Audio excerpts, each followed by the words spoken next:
time ago.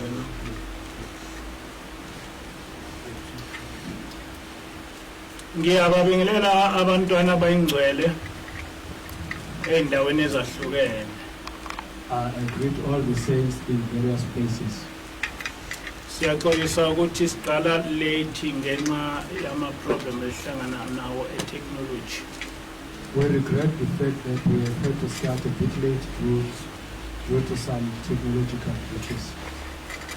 Sizovula ngengoma 85 esizoyihlabelela ku-CD ngoba ngingedwa la ethempelini. We will open with hymn number 85, which will be played on a CD because I'm alone in this temple.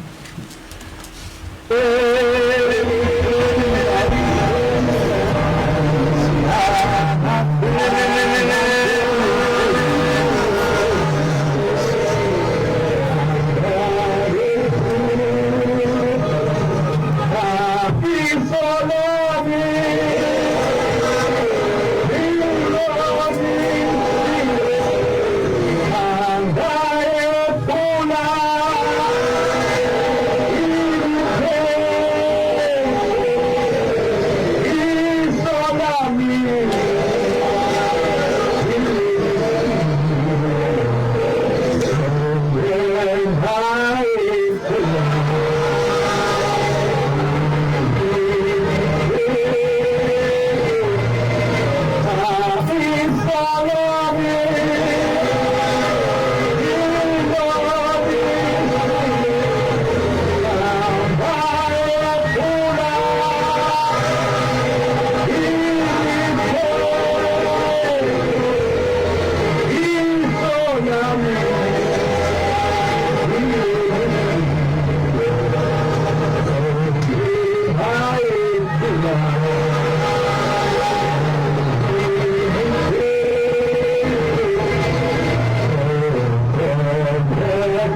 Sizothandaza.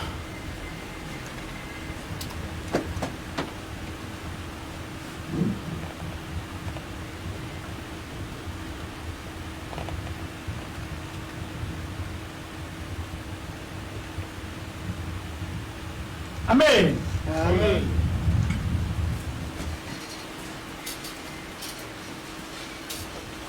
Njengoba silapha sonke As we are all gathered here, singabantu izinto eziningi esingazazi. there are many things that we don't know. Ziningi izinto la emhlabeni esingazazi. There are many things that we don't understand in this world. Abanye ke abantu ezinye izinto ezila emhlabeni bazazi. Some people know what exists in this world, Kodwa bengazazi izinto zomoya. but they don't understand spiritual things. Kodwa sehlukene kabili, kukhona abantu abaziyo ukuthi abazi. We are divided into two groups. There are people who are aware that they don't know. Kukhona abantu abangazi ukuthi abazi. There are people who are not aware that there is no knowledge. Abaye becabanga ukuthi yonke into bayayazi. Who think that they just know everything. Encwadini kaHosea 4 verse 6 nanga amazwi kaNkulunkulu. This is what God says in the book of Hosea 6 verse 4. Abantu bami babhujiswa ukweswela ukwazi. My people are destroyed from lack of knowledge.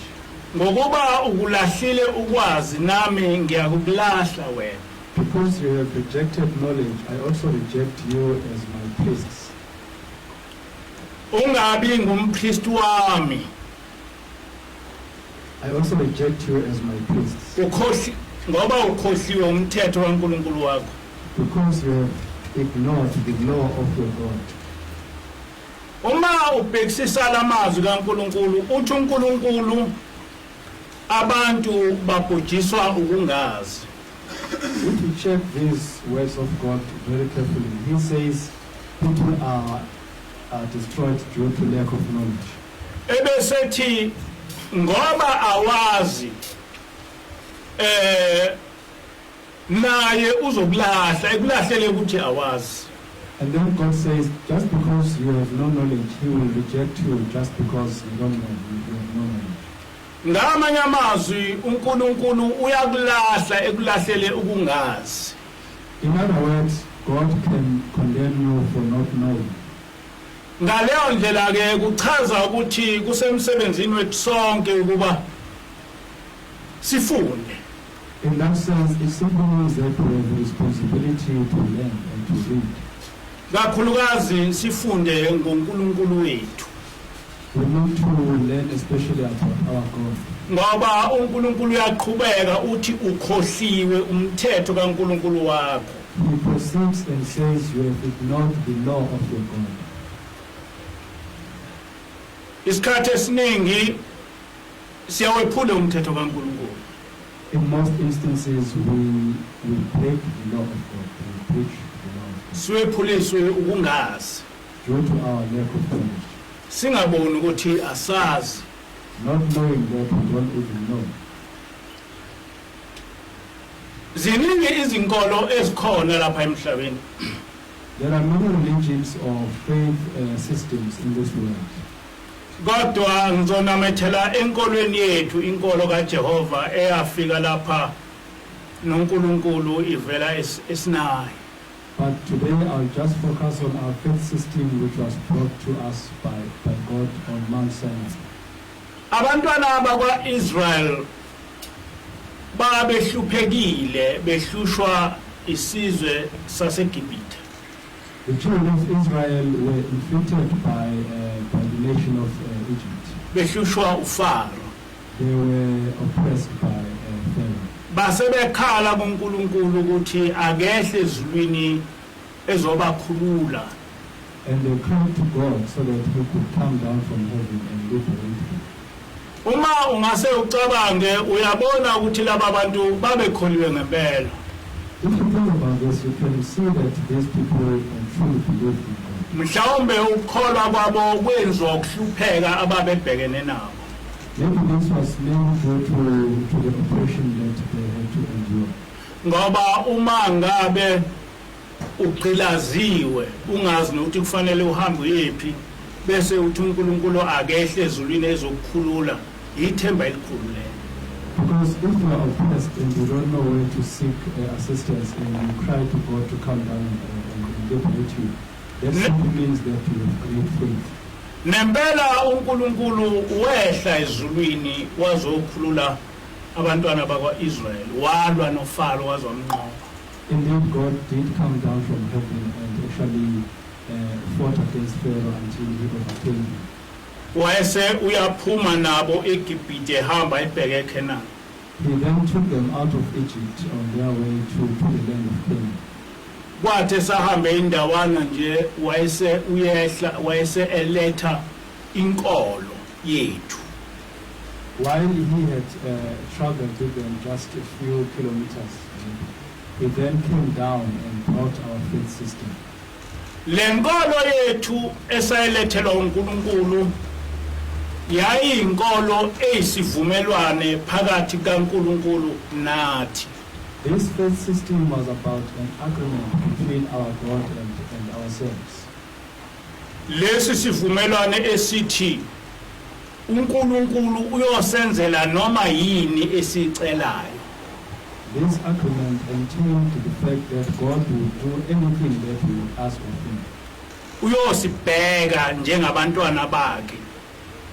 He would watch over us and look after us just as his children. Okuseqinisweni wayeseshilo ukuthi singabantwana bakhe. In fact, he had already declared that we are his children. In return, thina bese sigcina imithetho yakhe osinika yona. In order to comply with this, we simply had to observe his statutes and laws. Angisiphinde lesi sivumelwane sithi uNkulunkulu uyoba uNkulunkulu wethu esibheke kukho konke okusehlelayo okubi.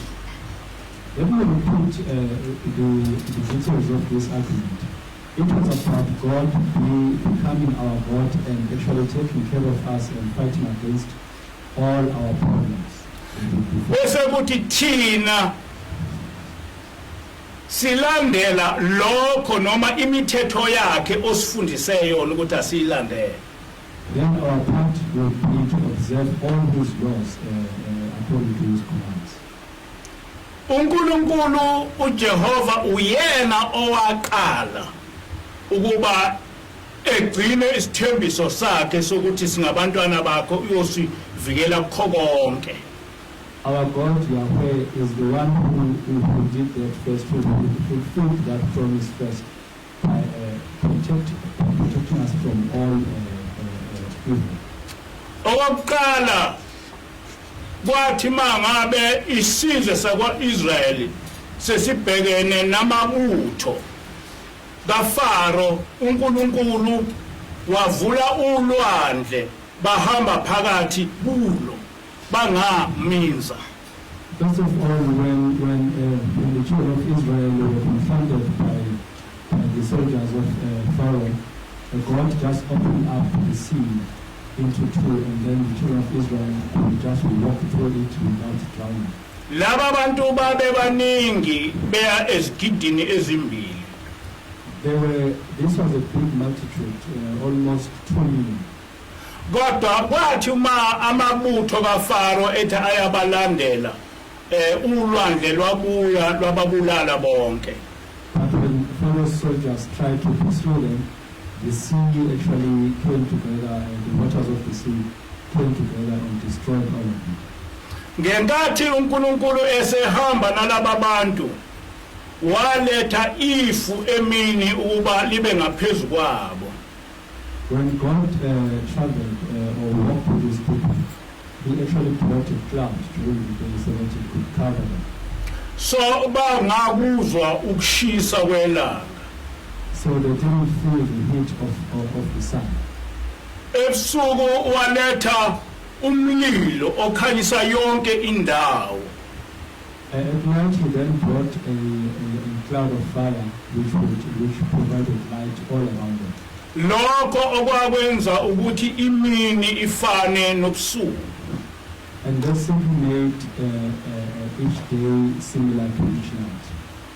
Bathi uma sebomile watshela uMoshe ukuthi akashaye itshe kwaphuma amanzi baphuza bonke. When they became thirsty, he instructed Moshe to strike the rock so that they could all drink, and that's what he did. Uma sebelambile wehlisa ukudla okuvela ezulwini okwakubizwa kuthiwa imana. When they became hungry, he then brought down food from heaven, which was called manna. Ebusuku bayebedla inyama, imana eyinyama. At night they would get meat from pigs. Ekseni bedle isinkwa semihla ngemihla. And in the following day they would get their daily bread. So laba bantwana bakwa-Israyeli behamba noNkulunkulu iminyaka engamashumi amane abazange baze balamba, abazange baze boma, abazange baze bagula, akukho zifo ezake zabahlasela. So these children of Israel, while they were walking with God for 40 years, they never remained thirsty or hungry, and they never got sick for all reasons. Ikhona-ke ngithi kulesi sivumelwane uNkulunkulu uyena owaqala ukubonisa ukuthi usithanda kanjani, nowaqala ukubonisa ukuthi singabantwana bakhe. That is why I'm saying that in terms of this agreement, God is the one who first proved how serious or committed he was to us as his children. He proved that we are indeed his children. Kodwa kuthe mase kuza ngathi asabe thina sayigcina imithetho kaNkulunkulu. But when we were supposed to play our part in terms of that agreement, we then did not observe the laws of God. Sasephula lesi sivumelwano. We breached this agreement. uNkulunkulu ngaphambi kwakho konke ngenkathi kwenziwa lesi sivumelwano wasibhala phansi, basho ngomlomo wabo abantwana bakwa-Israyeli ukuthi bayomkhonza uNkulunkulu, bayoyigcina imithetho kaNkulunkulu. Isivumelwano leso abasenza noNkulunkulu ukuze yena ekwazi ukuthi ebabize abantwana bakhe ehambe nabo. This agreement was written down, and all the children of Israel committed themselves to observing or to actually honoring this agreement. Kodwa uma ngabe sekuyi-10 yethu ukuthi sikhonze uNkulunkulu sase singakwenzi lokho. But when it was our turn to actually faithfully worship our God, we really didn't do it. Wayese uyaqala uNkulunkulu uyasuka kancane kancane eduze kwethu. And then God started deserting us or forsaking us just gradually, slowly. Ngenkathi esuka uNkulunkulu eduze kwethu, izizwe lezi ezazikwazi ukuthi zinqotshwe njengoba wanqoba amabutho kaShaka zase zinqoba thina. So he forsook us, all the nations that we used to conquer before we forsook God. Then, just as in the case of the soldiers of Pharaoh, then they started conquering us. Izitha zethu zasinqoba ngoba sephule isivumelwano noNkulunkulu ukuthi siyomkhonza. Lokho abantu kufanele bekwazi. Our enemies conquered us simply because we have breached that agreement that we will always worship. And this is what everyone should know. Yikho uNkulunkulu ku-Isaiah 59 ethi akungakho ukuthi angizwa noma angiboni izinhlupheko zenu. That is why God says in Isaiah 59 that it is not because I cannot hear or see your afflictions. Kodwa izono zenu ezimsusile eduze kwenu, izono zenu. But your sins have removed me from your presence. Kwahamba uNkulunkulu esekude nathi sesehlulwa izitha zethu, kwaze kwagcina sehlulwa isizwe samaRoma ngo-70 AD. As time went on, when God had already departed from us, when nations were busy defeating us, there came a point when the Roman Empire finally defeated us in 70 AD. Ngenkathi isizwe samaRoma singakasehluli sase sifunde yonke inkolo yethu sezazi yonke into uNkulunkulu owayesivikela ngayo. Before the Romans conquered us finally, they had already studied how God could protect us. They understood the terms and conditions of Him protecting us. Isizwe samaRoma sasazi ukuthi uma lesi sizwe sena loNkulunkulu ngeke bekwazi ukusinqoba ngoba babebonile ukuthi uNkulunkulu wenzani esizweni saseGibhithe ngoba kwabhalwe phansi. Romans could understand clearly that as long as this nation of Israel was in good terms with God, they were not going to be able to defeat it, because the history that pertained what happened in Egypt was clearly written down. Base bakha inkolo, lenkolo enenhloso yokuthi iqede inkolo yethu. They then constructed a strange religion with an aim of destroying our own faith system. Lenkolo bayibizwa ngokuthi ubuKristu.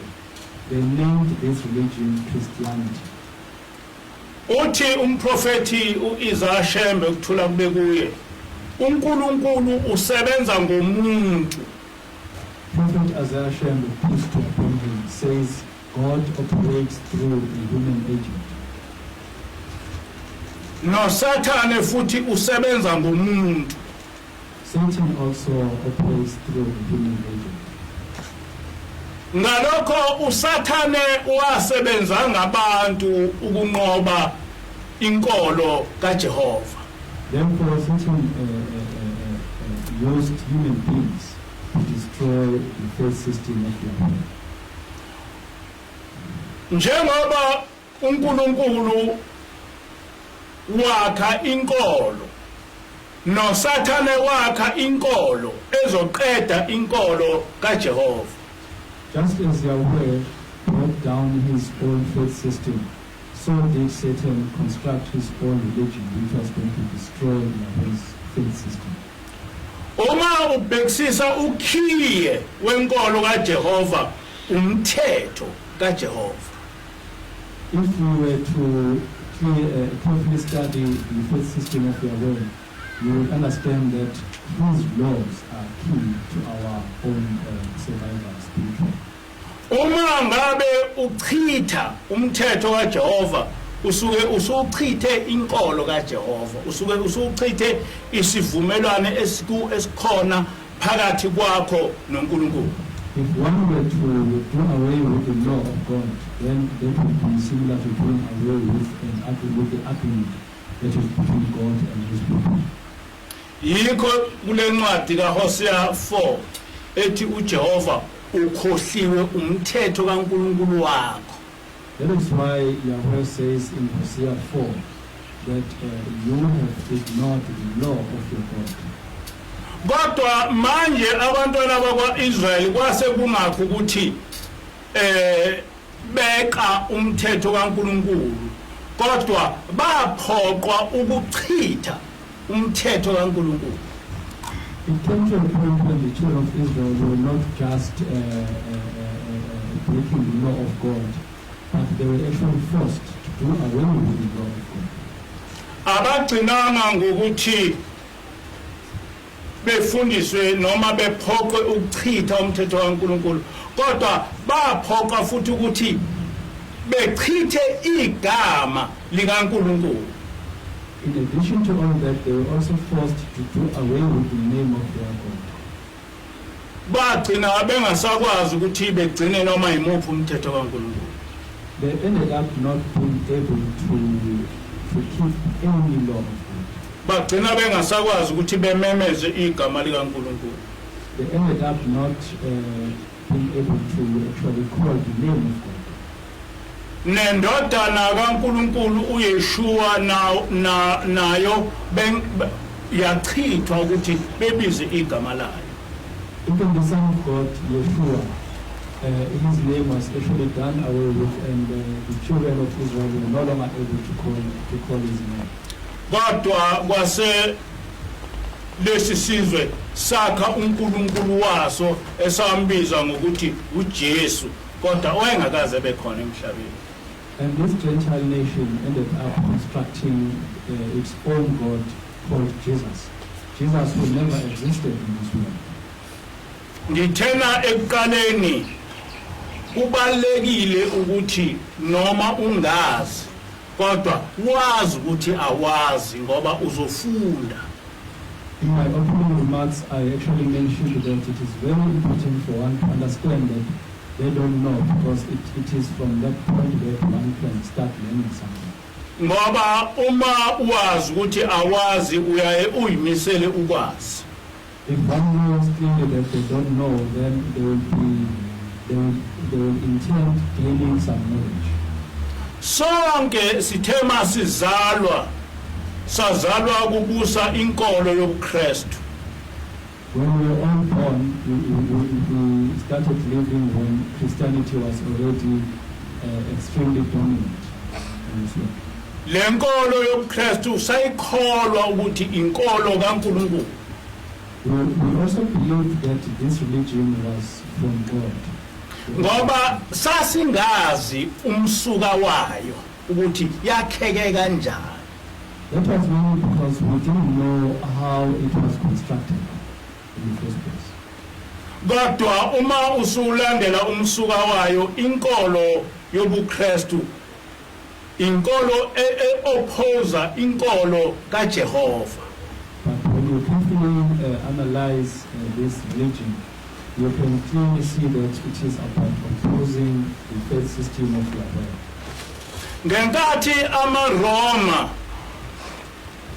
echitha umthetho kaJehova noJehova bakubeka kahle lokhu, bakubeka ngendlela ukuthi singaboni ukuthi bathini.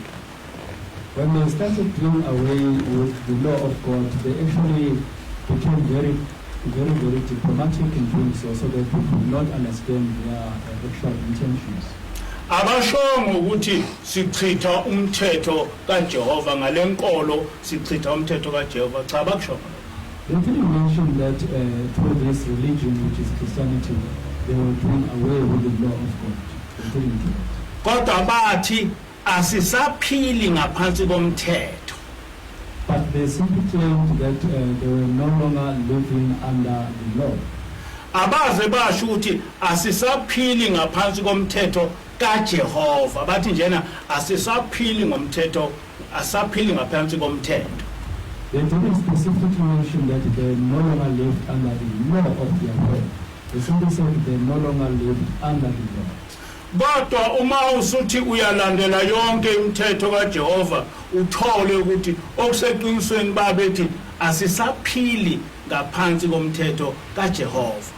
But if you were to clearly analyze all the laws of God, you then realize that they actually meant that they no longer lived under the law of God. Nathi uma sazalwa enkolweni ethi asiphili ngaphansi komthetho, sakujabulela lokho ukuthi kuyinkolo. So when we were born, we were also told that we no longer lived under the law, and we rejoiced when we heard that, because we thought that was a true religion. Kwathi nathi lenkolo ongeyethu sakufakazela lokho ukuthi asisaphili ngaphansi komthetho kaJehova, singaboni ukuthi ngokwenza njalo senza isono, ngokwenza njalo sihlubuka uNkulunkulu, asakubona lokho. We also supported this notion that we no longer lived under the law of God, not realizing that just by doing so we were already committing a sin. Njenga namhlanje na inkolo yobuKristu igcwele umhlaba wonke. Nowadays, Christianity is dominant all over the world. Engqondweni zabo bonke abantu bazi ukuthi lenkolo inkolo kaNkulunkulu, beze bethandaze ngoJesu, benze yonke into ngaphansi kwalenkolo.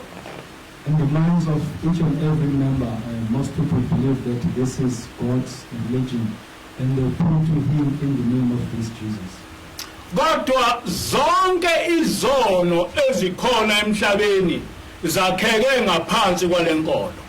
But all sins that have been committed in this world nowadays were actually constructed or were actually condoned under this religion. Inkolo kaJehova njengamanjena ayikho. Right now, Yahweh's faith system is almost non-existent. Yaqedwa. It was done away with. Kodwa inkolo ekhona ebusa umhlaba inkolo yoKristu okuyinkolo eyachitha inkolo kaJehova.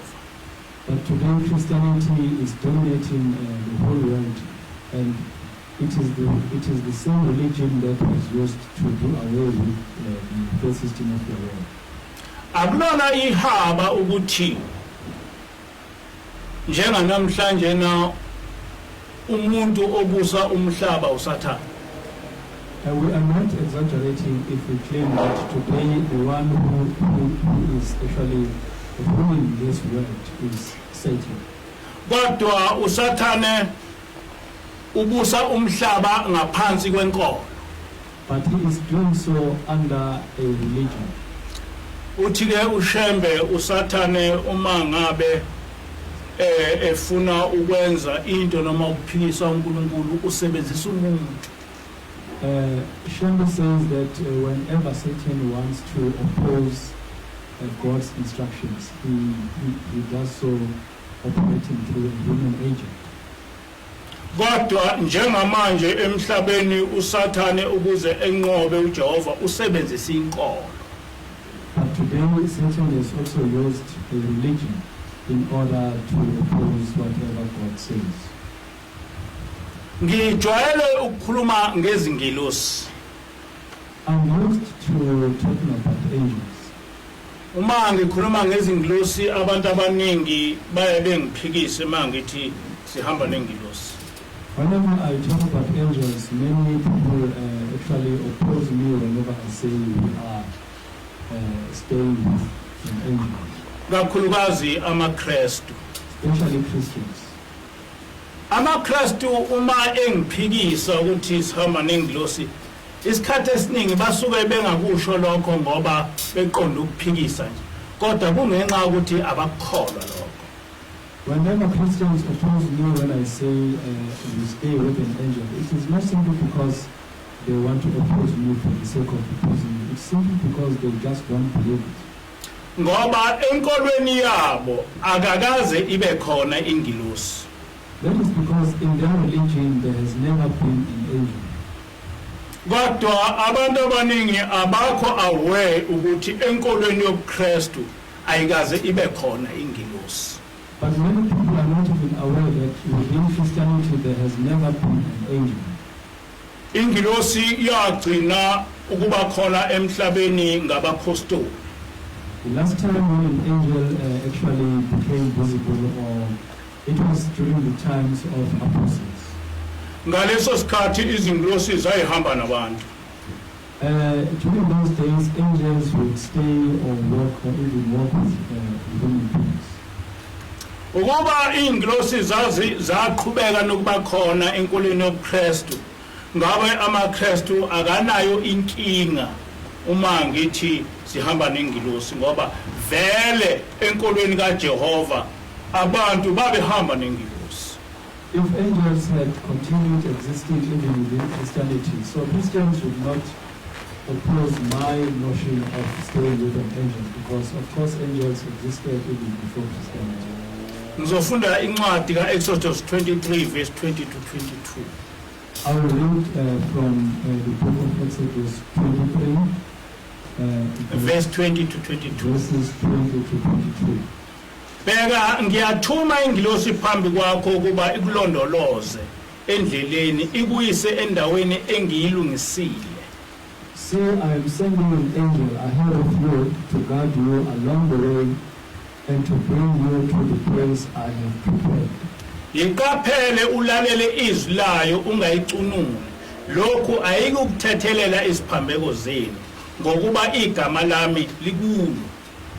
Pay attention to him and listen to what he says. Do not rebel against him. He will not forgive your rebellion, since my name is in him. Kepha uma ulalela nokulalela izwi layo ngiyakuba isitha sezitha zakho ngiphambane nabaphambana nawe. If you listen carefully to what he says and do all that I say, I will be an enemy to your enemies and will oppose those who oppose you. Lena into eyobufakazi ukuthi uNkulunkulu uyayiletha ingilosi emhlabeni ukuba ihambe nabantu ibeluleke ngokukholwa. This is testimony to the fact that God does bring an angel or angels to the world and actually assist them in their path of their faith. Akuyona lencwadi kuphela ekhuluma ngeingilosi ezazikhona enkolweni kaJehova. This is not the only book that touches on the presence of angels within the faith system of Yahweh. Noma Noah encwadini ngakabantu incwadi yabahluleli 13 verse 5 ingilosi iyona eyafike yatshela uManoa ukuthi akaziphathe kanjani ngoba uzozala umntwana ongcwele okwakuSamson. Even in the case of Manoah, who was going to be Samson's father, in the book of Judges 13, chapter 13 verse 5, he was told by an angel exactly how to conduct himself because he was going to expect a son that descend from God. Ngakho-ke enkolweni kaJehova kwakungekho isimangaliso uma abantu bekhuluma ngengilosi ngoba ingilosi babehamba nazo. Therefore, within the faith system of Yahweh, it was not a novelty whenever one mentioned an angel, because angels actually kept company with human beings. Kodwa nangaleso sikhathi akusho ukuthi bonke abantu babeyibona ingilosi. But even at that time, it doesn't mean that everyone could see angels. Ingilosi yayibonwa ilo muntu oyibonayo isho lokho ekushoyo yena bese kwedlulisa kubantu.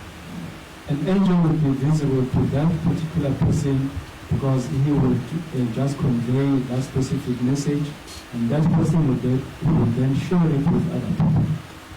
Ithi ingilosi kimi uhlaleleni uNkulunkulu angeke ebesemhlabeni eshumayeze abantu ukuthi ufuna bamkhonze kanjani. The angel Salelen once said to me, God cannot come down to earth and preach to people, telling them how they should worship him.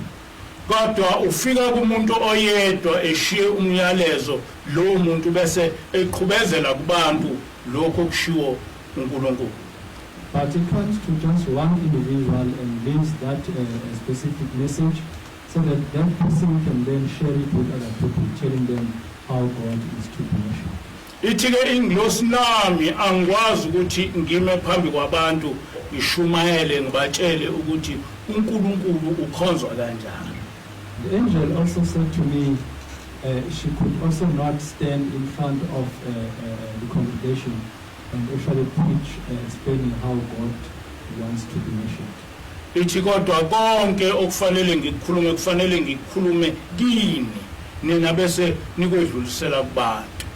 But he said, whatever I have to say should be said to you, and then you should convey it to the people. Ngithena-ke ingilosi ayikaze ibe khona enkolweni yobuKristu. I said there has never been an angel within Christianity. Ingilosi yagcina ngabapostoli. Angels were last visible during the times of apostles. Ngoba ingilosi isithunywa sikaNkulunkulu. Because an angel is God's messenger. Uma umthetho kaNkulunkulu usuchithiwe awusekho umsebenzi wengilosi. When God's law has been done away with completely, then there is no real function of any angel. Izoba semhlabeni izothini? What would he come to say to the world? Ngoba emhlabeni isuke ithunywe uNkulunkulu. because he would only come to the world after having been sent by God. Kodwa lapha emhlabeni sekunenkolo emchithile uNkulunkulu othume ingilosi ukuba zizoletha umyalezo wakhe. But today the world has got this religion that has done away with God, so that no one can actually observe the laws of God. Ekuqaleni ngithena asizazi zonke izinto kodwa kuba khona abantu abafuna ukufunda bese kuba khona abantu abacabanga ukuthi bayakwazi konke. At first I said we don't know everything, but then there are people who are very, very keen to learn. And there are those who are convinced that they just know everything.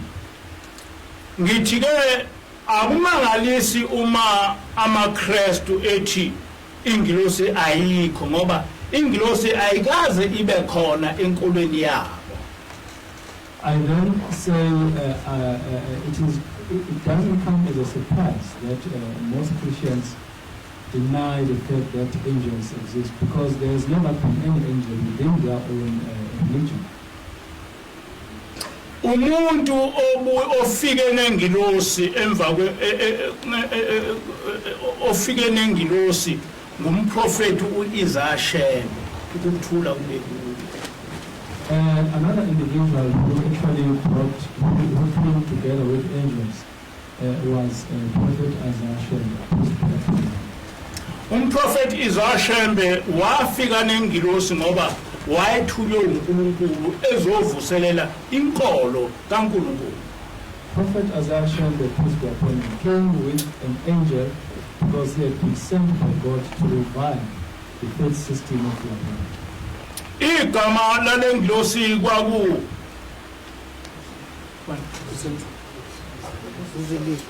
Uzilili.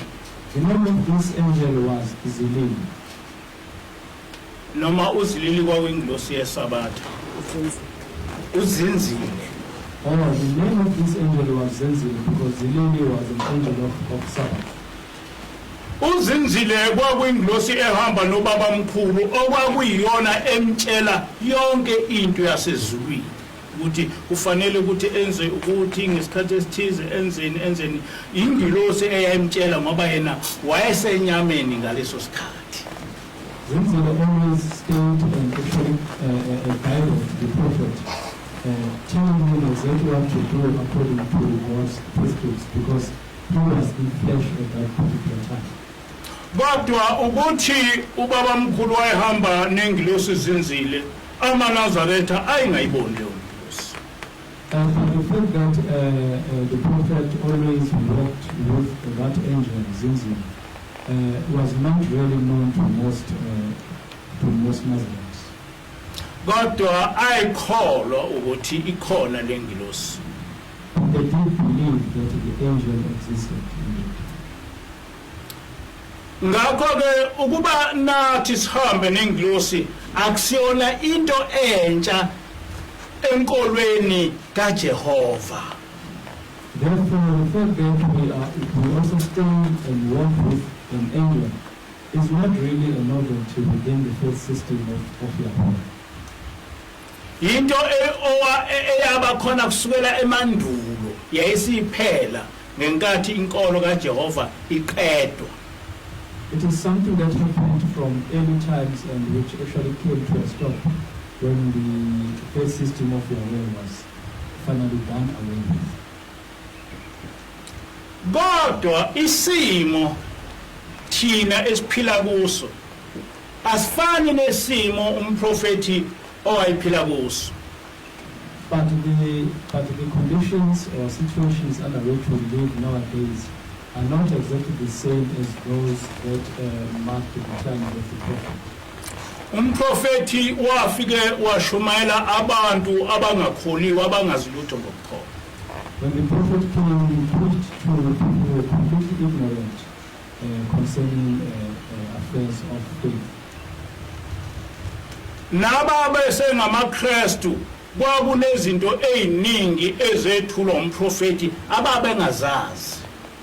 Even those who had been converted to Christianity were actually told many things by the prophet which they were not aware of. Ngoba ama-missionaries ayengabathandazeli abantu. Because missionaries didn't really pray or put hands in order to heal people. Ukuthandazela abantu enkolweni babe kuqala ngoShembe. Shembe was the first one, according to their experience, who could actually pray or put hands over them.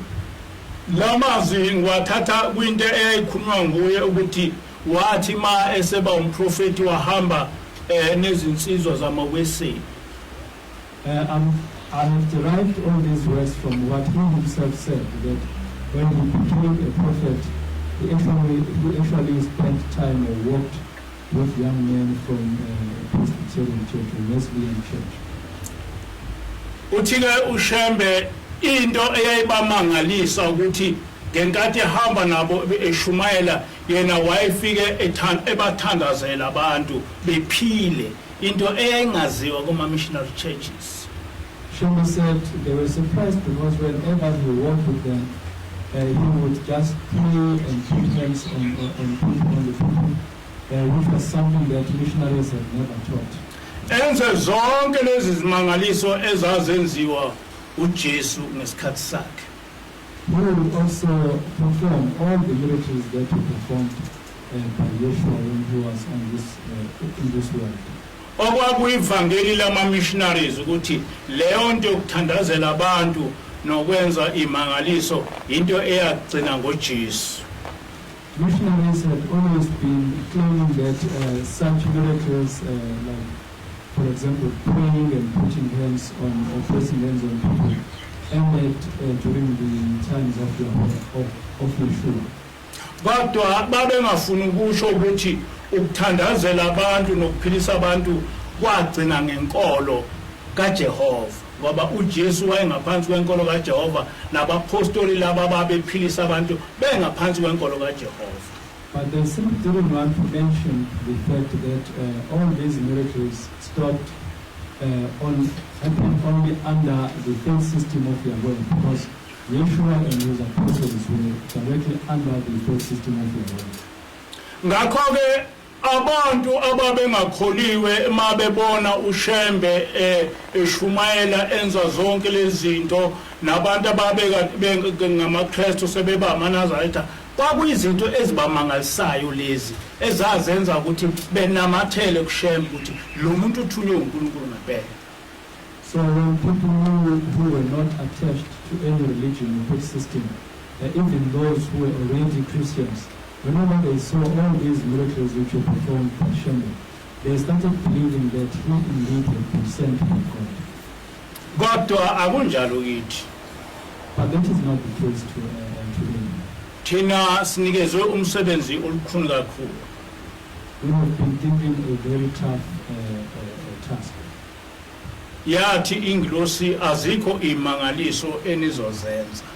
The angel said, you are not going to perform any miracle. Ngoba zonke imangaliso ezazenziwa uJesu zathathwa uSathane. She said, because all the miracles that used to be performed by Yeshua were actually stolen by Satan. Yathi amasathanisti akwazi ukwenza zonke lezo mangaliso ezazenziwa uJesu. He said Satanists can perform all the miracles that Yeshua used to perform. Ngakho-ke ukwenza isimangaliso ucabanga ukuthi abantu bazokholiswa ukwenza isimangaliso akuzukubaphendula abantu kubenze belandela uNkulunkulu. And she said, therefore, simply performing a miracle is not going to make people repent and worship God, because they are already repentant.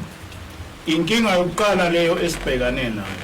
That is the first problem we had to deal with. Okwesibili sithunywe ukuthi sishumayele abantu abakholiwe. Secondly, another problem is that we have been sent to preach to people who already believe in something. Kakhulukazi amaNazaretha. Especially the Nazarenes. AmaNazaretha okokuqala anenkinga ukuthi engaboni ukuthi kukhona into abangayazi. Firstly, most Nazarites have got a problem of not realizing that there is something that they don't know. Ababoni ukuthi badukile. They don't even know, they can't even realize that they have gone astray. Uma ubatshela ukuthi badukile babona kuwena udukile. If you warn them against their the fact that they have gone astray, they then think that it is you who has gone astray. Okwesibili amaNazaretha azi ukuthi umuntu wakwaShembe kuphela ongathunywa uNkulunkulu ukuthi efundise abantu ngoNkulunkulu.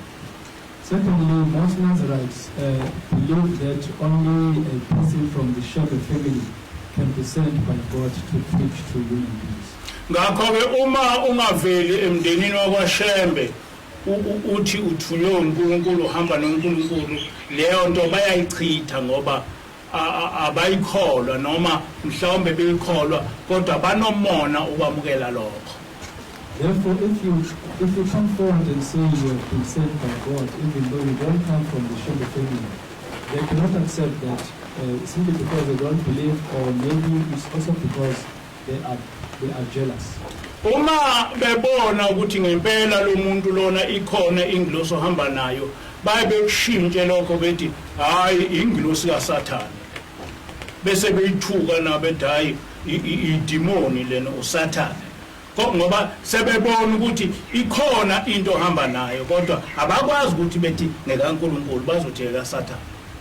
When they finally realize that you indeed walk or stay with an angel, they will never say that that angel is from God. They will say that angel is actually from Satan. So into yokuqala esibhekane nayo manje ukuthi ubenza kanjani abantu abangamaNazaretha ukuthi bebone ukuthi badukile.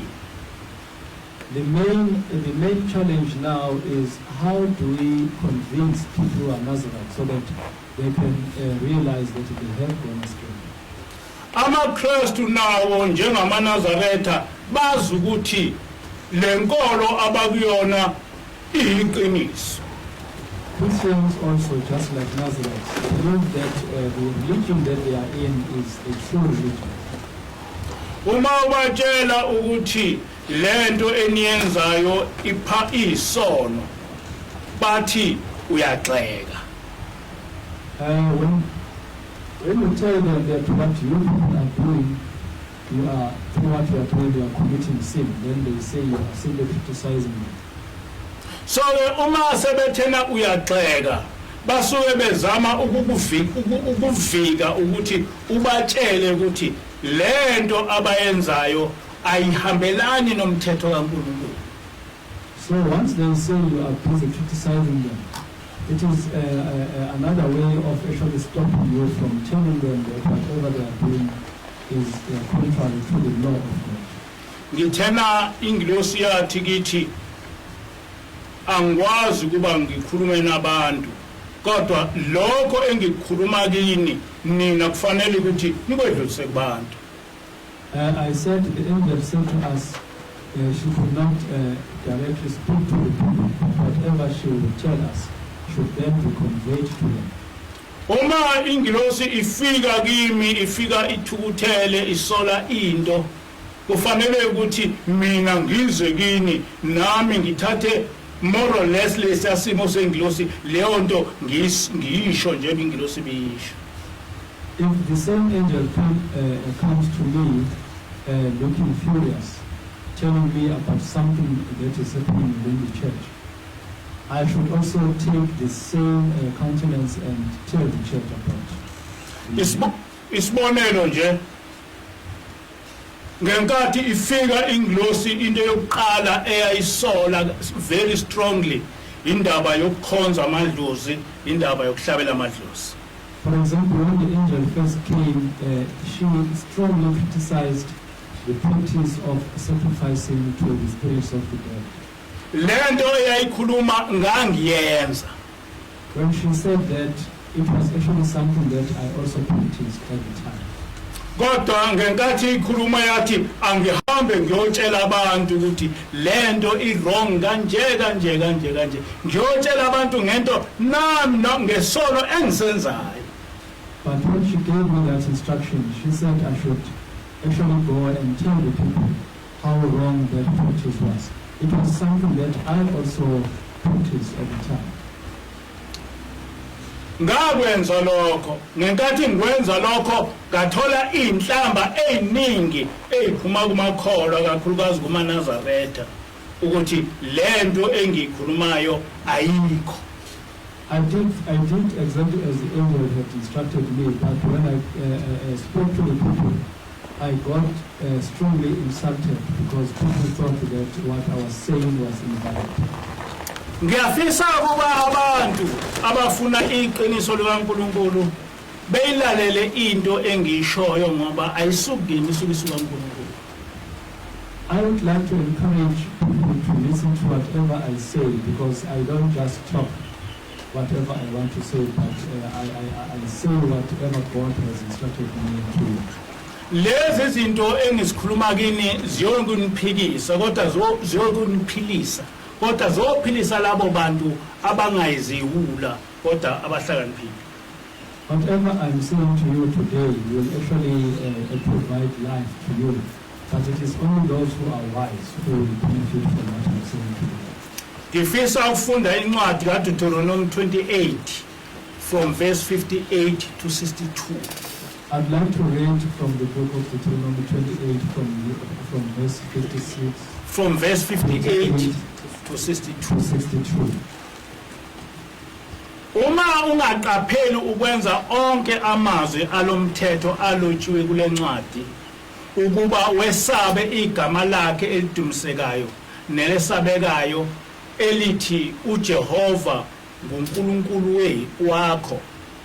uJehova uyokwenza izifo zakho ukuba zimangalise kanye nezifo zenzalo yakho, izifo ezinkulu ezihlala isikhathi eside nokugula okubi okuhlala isikhathi eside.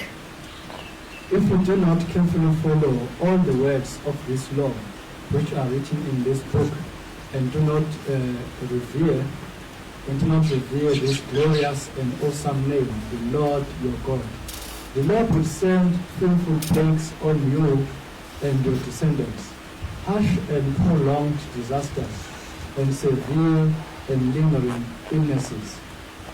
Okokuqala uNkulunkulu uthi asesabe igama lakhe elidumisekayo nelesabekayo elithi uJehova uNkulunkulu wethu. First of all, God says we should revere His glorious and awesome name, the Lord our God. Ngiyafisa ukuthi abantu beyilalise kahle lenkulumo kaNkulunkulu ngoba iwukhiye wayo waso sonke lesisimo esikusona. I would like people to carefully listen to what I have to say, because it is a solution for all the situation that we have to face nowadays. Uthi na uNkulunkulu uJehova uyokwenza izifo zakho ukuba zimangalise. God says Yahweh will make your diseases to actually to be a wonder. Kanye nezifo zenzalo yakho, izifo ezinkulu ezihlala isikhathi eside nokugula okubi okuhlala isikhathi eside. And fearful plagues on you and your descendants, harsh and prolonged disasters, and severe and lingering illnesses. Lapha ukhiye ngokuthi uma singamlalela uNkulunkulu sigcine umthetho yakhe, yena uNkulunkulu uyoletha izifo ezimbi kithi, zolethwa uNkulunkulu izifo. The key idea here is that if we do not observe His laws and fear Him as our God, He Himself will bring terrible diseases to us. Uyakubuyisela phezu kwakho zonke izifo zaseGibhithe owazesabayo zinamathele kuwe. He will bring on you all the diseases of Egypt and that you dreaded, and they will cling to you.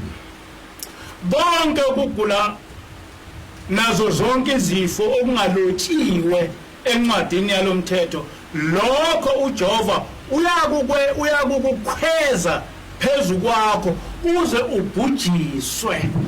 The Lord will also bring on you every kind of sickness and disaster not recorded in this book of the law until you are destroyed.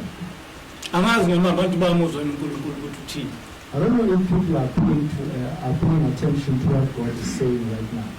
Uthi uNkulunkulu uma singamlaleli singasithathi lesi isivumelwane esasenza esisemthethweni uyoletha izifo engakaze zibe khona eGibhithe izifo ezintsha elethe ukugula lokho kugula okuyoba nokufa okokwenza ukuthi size sibhujiswe.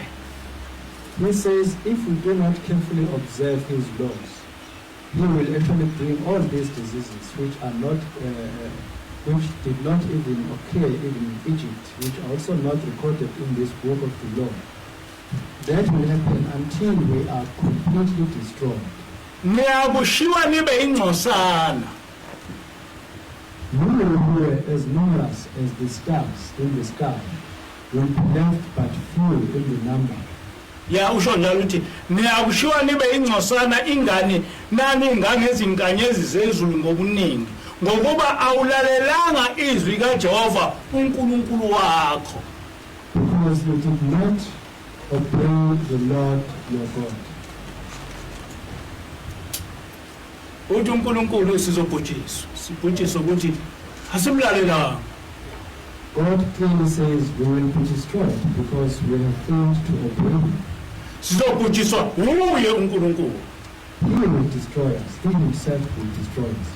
Uthi noma sesibaningi ngangeinkanyezi zezulu kodwa sizobhujiswa sonke sisale sibe ingcosana. And he also says even though we are as numerous as the stars in the sky, we will be left but few in number. Njengamanje abantu abafile bebulawa isifo lesi bedlulile esigidini. Right now, people who have been killed by COVID-19 have exceeded the number of 1 million. Into enjalo ayikaze yaziwe. Such an occurrence has never been seen before. Ngabuza engilosini ngathi lesi sifo esibi kangaka sivelaphi futhi singaqedwa kanjani? I once asked the angel as to where such a terrible disease comes from and how it could be overcome. Yathi ingilosi yini ekumangalisayo ngoba washo uNkulunkulu ukuthi uyonibhubhisa uma ngabe ningayigcini imithetho yakhe. Then the angel asked as to why I was surprised because God had already mentioned that he will destroy us if we didn't obey his words. Ithi-ke ingilosi ayikho enye indlela ngaphandle ukuthi nibuyele emthethweni kaJehova ngoba nitshelwe kuye ukuthi uyonibhubhisa kusala abayingcosana. Then the angel said there's no other way of surviving this catastrophe except reconciling with God by keeping his commandments, because he said he will destroy you until only a few are left. Le nkulumo kaNkulunkulu angeke uze uyithole ikhulunywa abafundisi inhlobo. The priests can never mention all this even though God has said. Akakho umfundisi ongama kwi-pulpit ekhulume lento.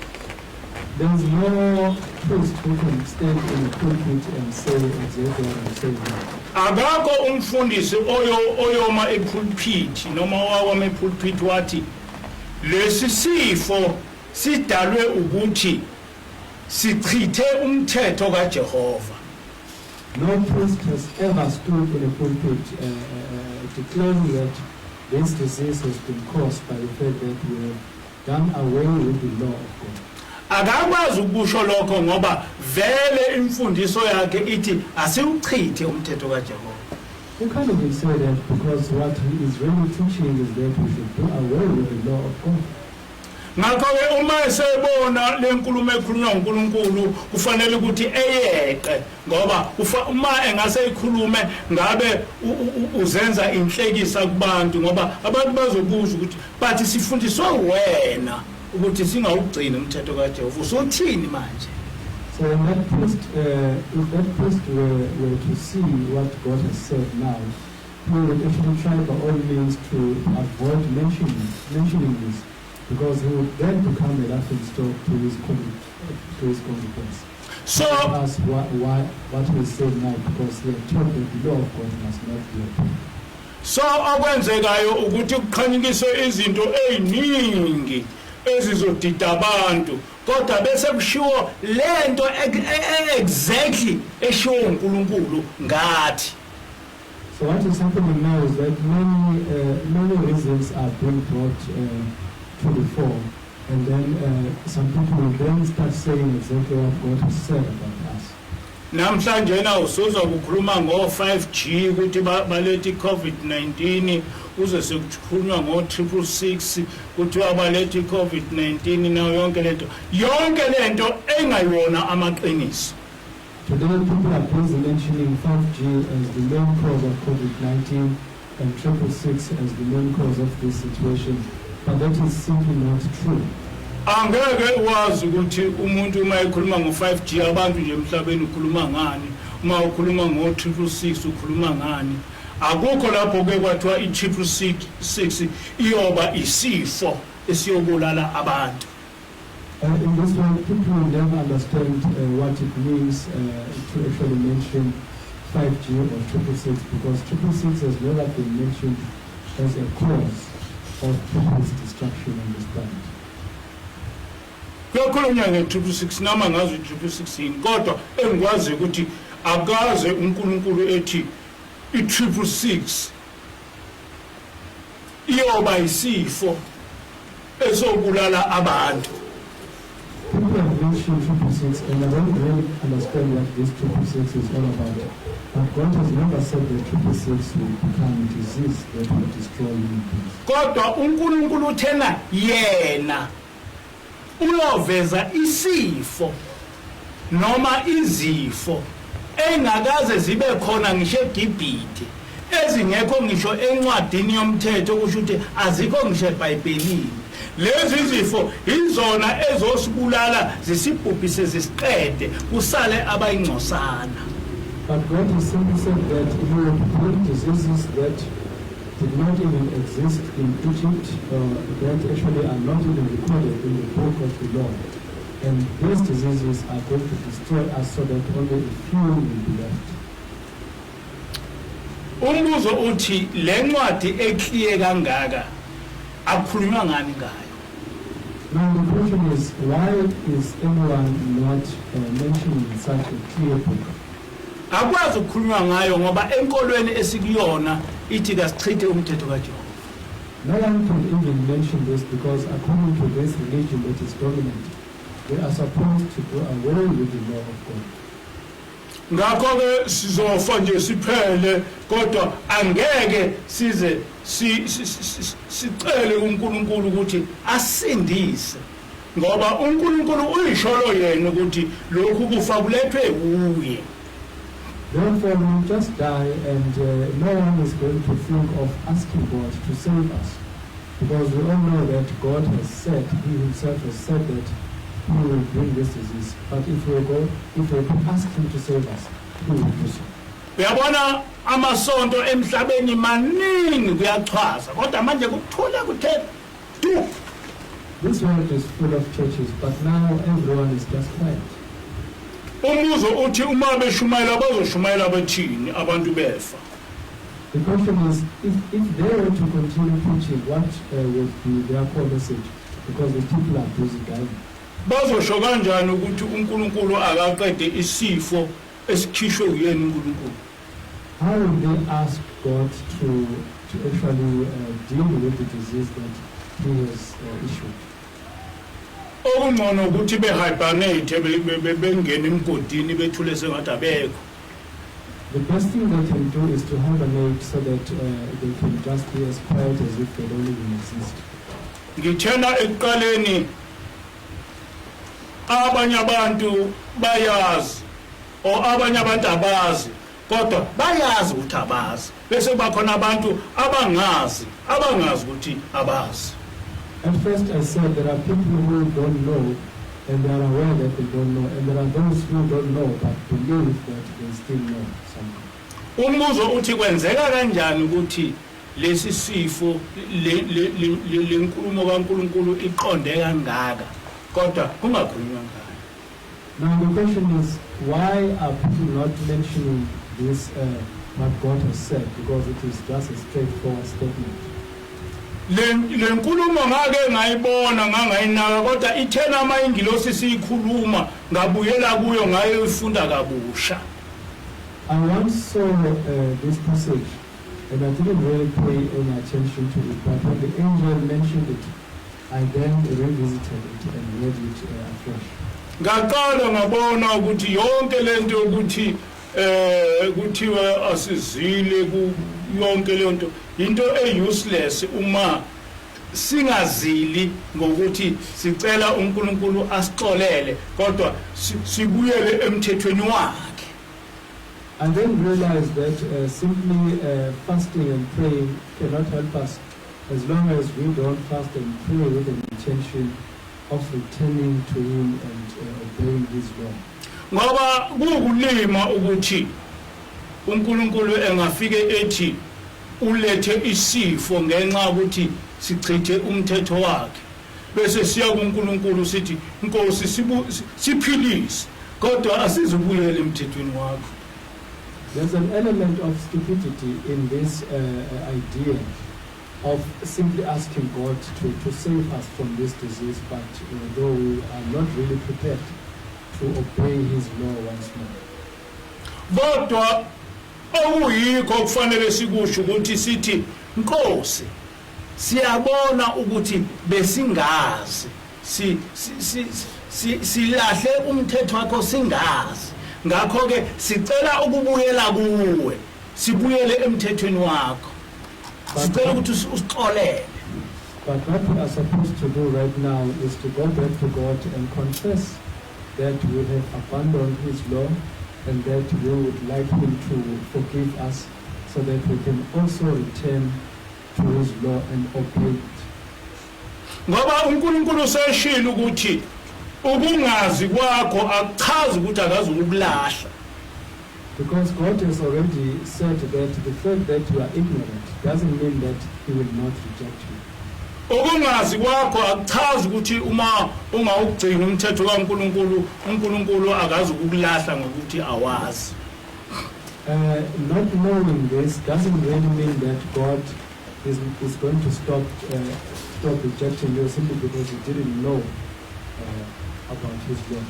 So le ntshumayelo namhlanje is about people ukuba bazi ukuthi lesi sifo noma lezi zifo zidalwa yithi ngokuba silahle uNkulunkulu salahla umthetho wakhe akusho mina kusho uNkulunkulu nawe hamba uyifunda lencwadi.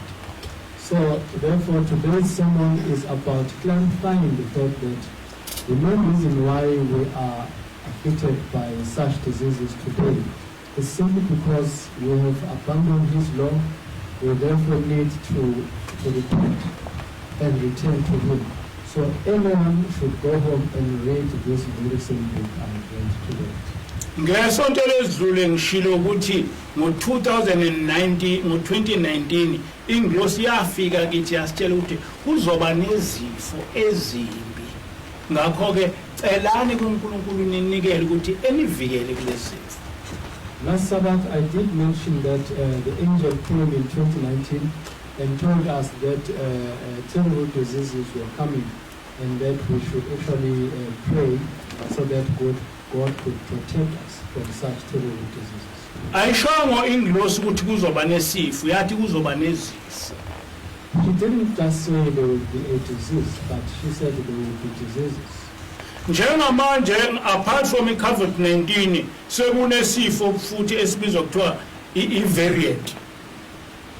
In addition to COVID-19 that we knew, There's another one that is now termed as a variant of this COVID-19. Lesi sifo sinamandla kakhulu ne-COVID-19 ngokusho kodokotela. According to medical practitioners, this variant is even stronger than COVID-19. Bengizwa omnye udokotela bembuza ethi asinalo iqiniso lokuthi le variant le mishanguzo ezoba khona izokwazi yini ukuyelapha. I heard one of the medical practitioners mentioning that there is no certainty that the vaccines that are being prepared right now can really cure it. And le variant isifo kuthiwa siqhamuke la eSouth Africa sekuzobizwa kuthiwa iSouth African disease no iSouth African COVID-19 ngoba siqhamuke la eSouth Africa. And it has been mentioned that this particular variant actually emerged within South Africa. And it is now termed as a South African variant because it came from here. Sekuya kulento eshiwo ingilosi ukuthi kuzovela izifo. Now what the angel has said about diseases that will emerge is about to be fulfilled. Umbuzo uthi uma ngabe le vaccine ingase ingaqedi lokhu kufa. Ilokhuza iplan B yethu ithini? Now the question is, if this vaccine fails to deal with this disease, what is our plan B? Uma ngabe lezi zifo zingathatha iminyaka ke sithi njena iminyaka emithathu kusukela namhlanje so babe bebangaka abantu abafile. If this disease would take about 3 years from today, how many people are going to die? Izolo bengifunda kuthiwa kuThangi eAmerica kufe abantu about 4,000 ngosuku. Day before yesterday, I read somewhere that in the USA, about 4,000 people died just in one day. La eSouth Africa kufa abantu about 844 ngosuku. 844 people die in South Africa on a daily basis. Umbuzo uthi uma ngabe le vaccine ingase ihluleke iplan B yethu imi kanjani? Now the question is, if this vaccine becomes ineffective, what is our plan B then? Asizobhujiswa. Are we not going to destroy it completely? Angeke kusala bambalwa. Are we not going to see only a few people remaining here?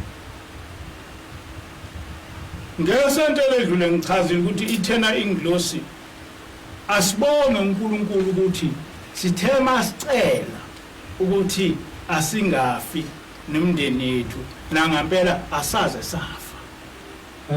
Last Sabbath I did mention that the angel told us to be grateful that when we requested God to prevent us from dying, then we actually didn't die. We should be thankful about it. Yayise ithi asicele futhi ukuthi uNkulunkulu akasigcine nakuwo kolonyaka ka2021. She then said we should again ask God to keep us alive in this year 2021. Kodwa ngithena labo bantu abafuna ukuthi besijoyine bengasijoyini njengomnikelo kodwa abasijoyine ngokubuyela kuNkulunkulu begcine umthetho kaNkulunkulu because ayikho i-shortcut. But I then said all those who want to join us as we seek God's protection should not just do so by bringing offerings, but they should also return to God and observe His law, because there is no shortcut to this kind of survival. Awukwazi ukuthenga umthetho kaNkulunkulu ngomnikelo. You cannot buy God's law with your offering. Umnikelo nje siukhiphela ukuthi simtshele uNkulunkulu ukuthi siyaxolisa sesibonile ukuthi sephutheni sicela ukuthi usixolele. Umnikelo usebenza la.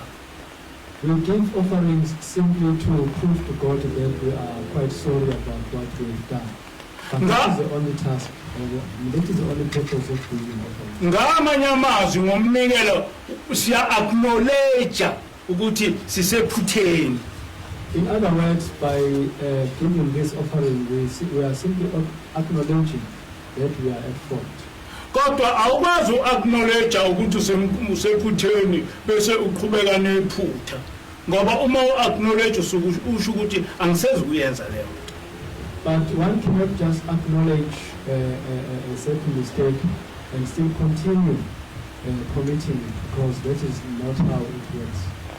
Ngakho ke siyaphoqeka noma besingazi ukuthi sibuyele uNkulunkulu ngokugcina umthetho wakhe, and ayikho enye indlela esizophila ngayo ngaphandle ukuthi senze lokho. Therefore we are compelled to actually return to God and actually totally keep all His commandments, because there is no other way of surviving without being exactly what I'm saying. Ihloko la salenkonzo ngithena ngiyakukhalela ntombi nawe nsizwa. The topic of this sermon is I mourn for you, young men and young women, maybe. Umprofetu Izashembe wayibona lento waze wabhala ihlabelelo 28. Prophet Azashembe foresaw this and even wrote hymn number 28. Lona hymn number 28 uthi uyeza umhlaba wokuphela. Umhlaba wokuphela uyokuma phambi kwakho noma ungathandi. Hymn number 28 says, the end is coming, the end is coming. It will stand before you, whether you like it or not. Amagquma nemimango ayolelezeka. Hills and steep places will actually flourishes. Lokho kuchaza ukuthi uyobe ungasena indawo ongabalekela kuyo. That simply means that there will be no place to run to. Ikhona ngibuza ukuthi uma ngabe le vaccine yehluleka, iplan B yethu imi kanjani? That is why I had to ask what will happen, what will be our plan B if this vaccine is not effective. Uthi ke uShembe hayi abaphela amandla ekukholweni kwabo bayogijima bekufuna ukukholwa kwabo. Young Shembe says, woe unto those who will grow weaker in their faith, because they will run looking for their own faith. Njena siyagijima sifuna ukukholwa. Right now we are running around looking for our faith. Nababephela amandla ekukholweni kwabo bangifuna manje ngoba ukufa sekufikile. Even those who have given up their faith are now actually looking for it, because death has arrived. Uthi Shembe bayogijima bekufuna ukukholwa kwabo ngaleso sikhathi. Shembe says they will run around looking for their faith at that particular moment. Sesifikile ngalesi sikhathi. Now that time is here. Uma ungegijima ukufuna ukukholwa kwakho kusho ukuthi uyisiwula udalelwe isikhoko. If you cannot run right now and look for your faith, it means that you are a foolish person. You are actually kept for hellfire. Uthi Shembe ngiyakukhalela wentombi nawe nsizwa uyokuthola ngasiphi isikhathi ukukholwa kwakho. Shembe says, I long for you, young and young men. When are you going to regain your faith? Wena uthi useyintombi usahamba uthatha izibuko wenza yonke lento. Siphelile leso sikhathi ungafana noma yinini kusuka manje. You think that you are just a beautiful maiden, you are simply surveying yourself in a mirror. There's no time for that. Now you can die any time from now. Manje cabanga ukuthi uzovikeleka kanjani ekufeni noma uma ufa uyaya inezulwini. Those are the two things phambi kwakho. Now you need to warn yourself about two things. How are you going to be protected from death? And if you happen to die, what will be your eternal destiny? Yikho-ke uShembe ethi ngiyakukhalela wena ntombi nawe nsizwa uyokuthola ngasiphi isikhathi ukukholwa kwakho njengoba isikhathi sesiphelile. That is why Shembe says, I mourn for you, maiden and young men. When are you going to regain your faith? Because you have run out of time. Incilongo lokuqala selizwakele umhlaba wonke wazamazama. The first trumpet has been said, has been heard. The whole world shook. Njengamanje nje umhlaba wonke uyazamazama. Right now, the whole world is shaking. Lesi sifo siqale kubantu abahlakaniphe kakhulu, saqala eEurope sabashaya phansi sangaba nandaba. This disease actually started in Europe where the smartest people live. But then it actually destroyed them. Uthi-ke uShembe uyogijima uzifihlephi nanti izwe selisongwa. Shembe proceeds saying, where are you going to run in order to hide yourself?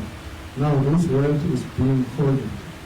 Wazi kanjani ukuthi nje lesi sifo asizile uzosonga izwe? How do you know that this disease has not come to fold the whole world? Sonke siyazi ukuthi kuzofika isikhathi sobhubha. We all know that the time of destruction is coming. Kodwa khona into engakaze ngizwa makholwa eyikhuluma. But there is something that I've never heard believers mention it. Ukuthi uNkulunkulu angeke esibhubhise ngamanzi njengoba wenza eminyakeni edlule. That God will no longer destroy us using the flood, just as He did. Angeke esibhubhise ngomlilo. That He will not destroy us with fire. Kodwa uzosibhubhisa ngezifo ezingelapheki. But He will destroy us with incurable diseases. uNkulunkulu akawaqamba amanga. God doesn't tell lies. Ucabanga ukuthi njengoba uNkulunkulu esethena sobhujiswa izifo njena ngeke sibhujiswe izifo esayishila uNkulunkulu lokho? So do you think that since God has said we'll be destroyed by diseases, that we will survive all that? But God has spoken. Ucabanga ukuthi uNkulunkulu ngoba eseshila ukuthi noma sibaningi njengeinkanyezi kodwa sobhubha sonke kusala abayingcosana uNkulunkulu uqamba amanga? Do you think that though God has mentioned that even though we are as many as stars in the sky, only a few will be left to survive? Bangaka abantu emhlabeni? How many people are there in the world? Vele baningi njengeinkanyezi. There are many people in the world just as stars in the sky. Kodwa uma kungase kuphele iminyaka emithathu lesi sifo sikhona, babe bebangaka abantu abasele emhlabeni ngoba njengamanje njena sekufe abantu abangaphezulu kwesigidi. But if this disease would last for about 3 years from now, how many people will survive after 3 years? Because now millions have already died. Ngakho-ke kungeke kungimangalise uma ngabe lolu suku olwashiwo uNkulunkulu sekuyilo lolu suku. Therefore, I will not be surprised if this is the day that God mentions in the Bible. Yikho-ke ngithi labo abanenhlanhla abacele kuNkulunkulu ukuthi bebhalwe kulabo abantu abayingcosana abayosala emhlabeni. That is why I'm saying those fortunate individuals who are wise should also ask God to include them in the group of those who will survive when everyone else has been destroyed. Ngoba ukuze usale ekubhujisweni ube kulabo abayingcosana kuphela uma ubuyela emthethweni kaJehova. Iyona kuphela into ezokwenza ukuthi ungabhubhi. Because the only solution for you to survive and actually be part of those who will actually be left alive is only if you return to God and obey His law. Uthi-ke uShembe wemhlaba uyozifihlaphi nazo zonke lezo zulu. Then Shembe says, where are you going to hide and you yourself together with all those sinners? Balekani zidindi uyeza uJehova. Run away, stalks of grass, because Yahweh is coming. Yes, uyeza uJehova. Yes, of course, Yahweh is coming. lento engihlele ngiyikhuluma ngithi masibuyele kuJehova nansi sifikile usho Shembe ukuthi uyeza uJehova uma uJehova esephambi kwakho akancenga kahle. I always say that we need to return to it because Yahweh is coming. This is what Shembe has mentioned, and when Yahweh is here to deal with us, He will do so, and nothing can stop Him. Enkolweni yobuKristu kuhlale kubatshazwa kuthiwa uJehova unomusa uJehova unomusa kodwa asize ngatshelwa ngolaka lukaJehova. Within Christianity, we are always told about the fact that Yahweh is kind, Yahweh is kind, but we are never told about His fury. Kodwa uShembe uthi umusa wakho wehlele phezulu kwethu hleze singawugcini ulaka lwakho lusehlele. But Shembe says, your mercy has come upon us. What if we don't keep it properly, and then your fury comes down upon us again? Kukhona ulaka lukaJehova olukwehlelayo uma ekulethela umusa ungawunaki. Yahweh brings fury upon you if you ignore His mercy that He brings upon you. Bantwana abangcwele sisesikhathini esinzima. Ngoba asazi noma sibalwe kwabayizigidi abazobhujiswa noma sibalwe kwabayingcosana abazosala kulolu bhubhane. Since we are facing a terrible time because we don't know if we are going to be part of those who will be destroyed or just those who will be saved. Ngakho ke sidinga ukuthandaza kakhulu. Therefore, we need to pray even harder than we have ever done. Ingilosi yafika yathi amaNazaretha kaNkulunkulu akazile engadli ukudla ngamasabatha encenge kuNkulunkulu ukuthi lokhu kufa siphephe kukho. The angel once came and said, Nazarites of MCG should actually fast and pray because we are facing a very terrible situation. Yathi asifaka amasaka ngokomthetho kufanele ngabe sifaka amasaka. She said we should wear sackcloths. In fact, we should be wearing sackcloths even now. Ukuthi angazi ukuthi sizowafaka kanjani amasaka ngoba asinawo futhi angaze ngibabona abantu bewafakile kodwa ingilosi yathi asifaka amasaka. It's just because I don't know how we will wear those sackcloths because we don't have them and I've never seen people wearing them. But the angel said we should wear sackcloths. Kodwa the fact ukuthi ingilosi ikhathazeke kangaka ngalesi sifo even kuthina kutshengisa ukuthi sisebunzimeni kwathina sisemzimeni ngoba asazi ukuthi uNkulunkulu mayesebhubhisa uzobhubhisa kanjani. But the fact that the angel is so worried about this situation, it simply means that we are facing a dire situation right now because we don't know how God is going to destroy this world. Thina nomkhokheli asalale. I and the senior council do not have permanent sleep at night. Noma ngabe ungena ucingo umuntu ushawa uvala. In the mornings, a phone call will then get struck by pain. Ngoba lonke usizo lwabantu luza kithi. Because every sorrow that people have to endure comes to us. Ngike ngafica umkhokheli ethandaza ebusuku ngo-12 ngamthola ekhala ngento lesimali. I once found the senior counselor, my wife, praying at night at 12 midnight, and she was crying to tell. Ngihlehlile ngakhala na. I stepped backward and started crying. Mase iqedile ngabuza ukuthi kukhona nesekuthiwa wedlule emhlabeni. When she finished praying, I then asked whether somebody had died. Wathi akekho kodwa nginosizi. She said no one has passed away, but she was actually full of sorrow.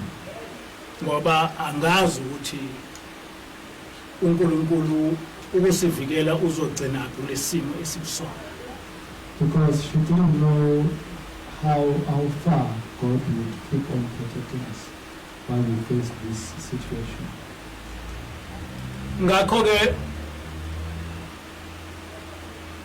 nginosisi I'm therefore full of sorrow. ngoba lento ifike ngesikhathi sami. Because this situation has come during my time.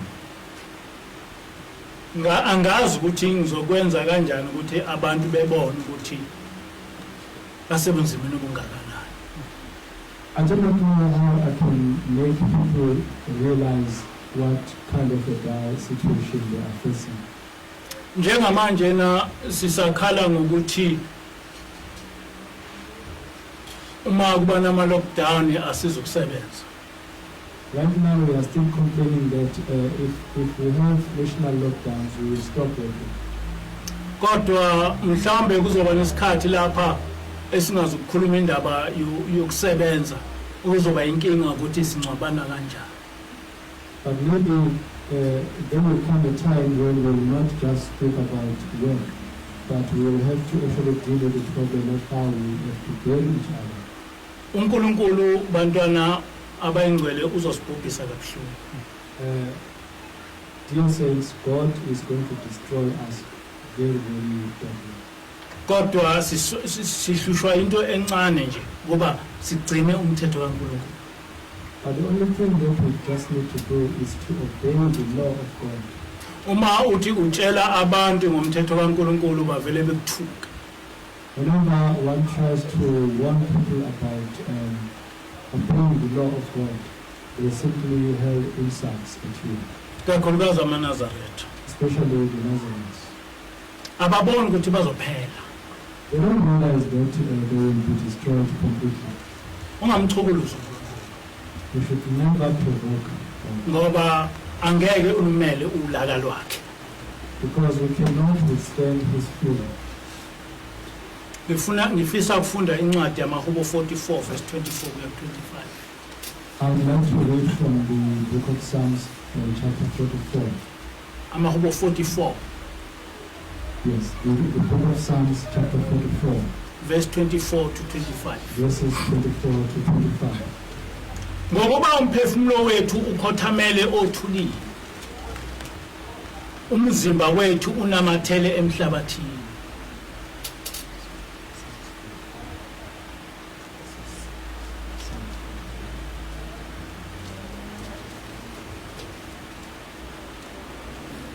Verse 24 to 25.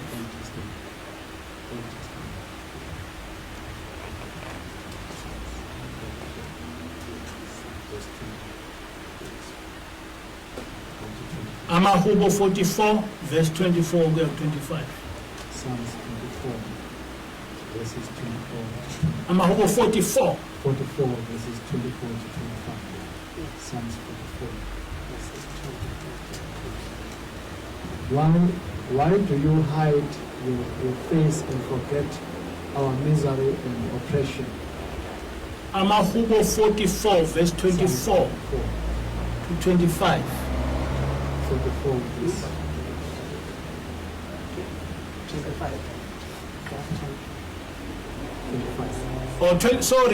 Verse 25 to 26. Oh, yeah. We are brought down to the dust, our bodies cling to the ground. Rise up and help us, rescue us because of your unfailing love. Lithi-ke izwi ngokuba umphefumulo wethu ukhothamele othulini, umzimba wethu unamathele emhlabathini, sukuma usisize usihlenge ngenxa yomsa wakho. Awuyiphindele lokhuza in English. We are brought down to the dust, our bodies cling to the ground. Rise up and help us, rescue us because of your unfailing love. Le ncwadi sinikezwe ingilosi. The angel actually gave us this passage. ukuthi asicele kuNkulunkulu ngoba unomusa ukuthi noma sifa imphefumulo yethu sisothulini nemizimba yethu kodwa uNkulunkulu akavuke asize ngoba unomusa. She told us that even when we die and we actually are brought down to the dust, our God should rise and help us because of his unfailing love. Kodwa abantu ofanele befunde lencwadi abantu abaphendukayo who are repenting ababuyela kuNkulunkulu hayi ukuthi uzofela ucele nje ukusizwa ungafi kodwa futhi unganandaba noNkulunkulu awukwazi ukwenza lokho. But those who should read this passage are those who are repentant in their spirits, because one cannot simply ask to be saved without actually returning to God and obeying his word. Ngakho-ke bonke abantu abazilile bonke abantu abancenga uNkulunkulu beyibheke lencwadi amaHubo 44 verse 25 to 26 becele kuNkulunkulu ukuthi akasukume esisize sesife kakhulu. So all those who are fasting and praying right now should actually look at this passage and ask God to rise up and help us, because humanity is being destroyed. Human beings are dying. Ngoba umusa kaNkulunkulu awupheli kubantu bakhe. Basho njalo uShem. Because God's mercy stays forever. It actually endures forever towards his people. That is what Prophet Shem said. uNkulunkulu noma ngabe eseshila ukuthi uzokwenza into ebhlungu kuwe kodwa uma ukhala ubhuquza phansi uyakuzwela ngoba umusa wakhe uhleli phakade. Even if God has declared that he will destroy you completely, if you then cry bitterly to him and you even roll yourself on the ground, he will have mercy upon you because his mercy endures forever. Ngakho-ke nathi masizile sinikele sithandaze sicele uNkulunkulu ukuthi akehlise umusa wakhe. Let us also do the same thing. Let us pray and fast and do so eagerly, so that we can also ask God to bring down his mercy. Angazi kulabo abafundiswe ukuthi uNkulunkulu bengawugcina umthetho wakhe ukuthi kume kanjani. I don't know what will happen to those who have been taught that they should not obey the law of God. I don't know how they will survive this situation. Kodwa into ebhlungu ukuthi uma uNkulunkulu engabhubhisa wonke umhlaba njengoba echaza lapha noma ngabe sisele kodwa sizosala sibe sosizini ngoba ihlobo zethu eziningi azinendaba noNkulunkulu. But what is really worrying us is that even if God were to destroy everyone and we remain behind surviving, we'll still have sorrow because most of our relatives and families don't even care about God. Kodwa ngiyacela namanje na ukuthi uNkulunkulu akasivikele kule COVID. Kakhulukazi bonke laba abantwana bakaNkulunkulu abamesabayo nasebebona ukuthi bonile kuye. I still ask God even now to protect us together with those who have realized that they need to fear God and they have actually sinned against him. Nehlobo zethu eseduze kwethu uNkulunkulu engayibulali ngoba uma uNkulunkulu ebulala umntana wakhe ebulala unkosikazi wakhe ebulala ubaba wakho konke lokho kuhlungu kuza kuwe. May God also spare our own close relatives like our wives and children, because that pain will actually disturb us a lot if that kind of thing will happen. uNkulunkulu akabe seduze kwethu umusa wakhe wehlele phezulu. May God always be with us and may he always bring down his mercies. Engazibali izono zethu. May he not look at our sins. May he not count our sins. Exolele nezono zokhokho bethu. May he also forgive the sins of our ancestors. Asithandaze, kuyathandaza. Amen. uNkulunkulu onamandla wonke isoko